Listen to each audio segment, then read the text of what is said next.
Hello Commanders and welcome to this video for Nova Iron Galaxy. Today is one of my favorite videos days. It is 8 things I wish I knew from day one. You can see I'm now level 18 and I'm far away from endgame, but there are a few things that I wish I would have done already from day one onwards, just to have an easier start or get more resources and stuff like this. So let's dive directly into it. First thing, all of you know probably you do have the radar station and you will do these radar missions, and I can already tell you these are very important, so don't sleep on them. I will make a separate video about how to level your commander and you will see that these are getting very important. Now, as you see, I already unlocked level 23, which is a 200 power fleet, but my fleet is much lower. I only have my main fleet with 64,000 power, the secondary fleet 20 and 12,000, so I'm far away from being able to do this. You would think so. No, the important thing to know there is I will just do let's say level 20, else it will take a little bit too long. You can recall and repair fleet. So when you click on this, you see all your fleets. Very early on you will see then which fleet is getting attacked. So here fleet 1, the shield bar is dropping down. That means my fleet 1 is getting attacked. And we see I even have a small disadvantage against the enemy here. My shield now is nearly completely down, enemy shield only 50%, so I would very likely not win this fight. But what you can do is, you can retreat. And there are also more options. You can ask alliance members to help you and stuff like this, but then you have to make sure that the alliance member is going to retreat before you do the final kill. But if you want to do it alone, you can retreat your fleet, repair it, and then send it back into the fight. And you can repeat this as often as you want. Even if you would lose the fight, you can still attack the pirates again, as long as it is in your radar limit. So every radar level will allow you to have the pirates staying a little bit longer there, and therefore it will allow you to recall your fleets more often or lose more often. But losing is expensive. Talking around here, I also do the mistake, I wait way too long to repair my fleets. Usually I try to repair them before any ship is getting destroyed. This way my repair costs are staying low, and I can push nicely against them. So you can already see the bar is moving into my favor. I will anyhow recall my first fleet one more time to repair it. I don't want to lose the ships there. Too expensive to repair. And yeah, that's it. So this way you can do these radar missions in a much higher level than you would be able to do if you do it the fair way. And this will help you with a lot of things. So first on, these radar missions do give let's go there, we should be able to see it here. They do give you RC. RC are very important to get. They give you Admiral XP. Admiral XP will allow you to make your fleet stronger. And then you will also get XP for your lines. Okay, that's nice. But more important, you also get Commander XP. So doing high level pirates is really recommendable. And after that, don't forget to repair your ship. Now, this brings us directly to the second thing. You do these pirates very early in game, but what the game doesn't tell you is when you kill the pirates, they do leave debris. So the normal debris from the pirates you kill around is a very small amount of resources. Here we have one of the debris that I just got from the radar pirates. Do not forget to pick these up. They always drop 2 debris when you kill them, so collect both of them. And there's one thing. If you watch my videos but other players don't, look around the bases from other players. Many times you will see that they have debris left over. This could be a debris from a very small pirate maybe. And you can then also collect the debris from other players. Unfortunately, right now everything looks pretty cleaned up here.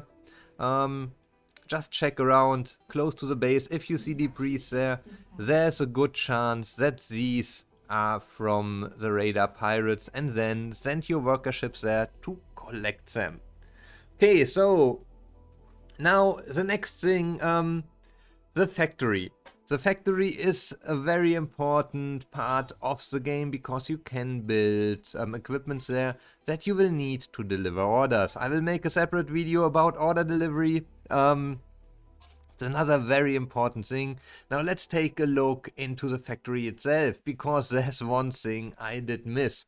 When you go to the buildings where you upgrade your base, you probably do it like me. You always have to start upgrading the space station, then you click through it and you upgrade one building after the other. Depending how many resources you have, you will do it step by step.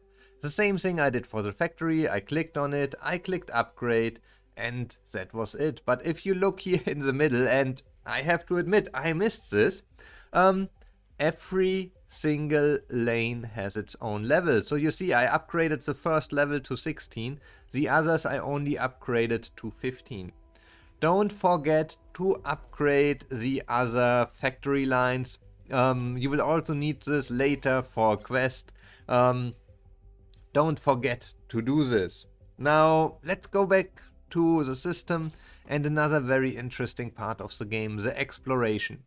Why are explorations interesting? I probably should not use the word interesting. They are pretty boring, but you do get RCs, and RCs are important. I will not play through the exploration yet. I don't want to bore you to that. But what you have to know or remember is shields do not recover after each fight. Shields only recover when you send your fleet back to your base.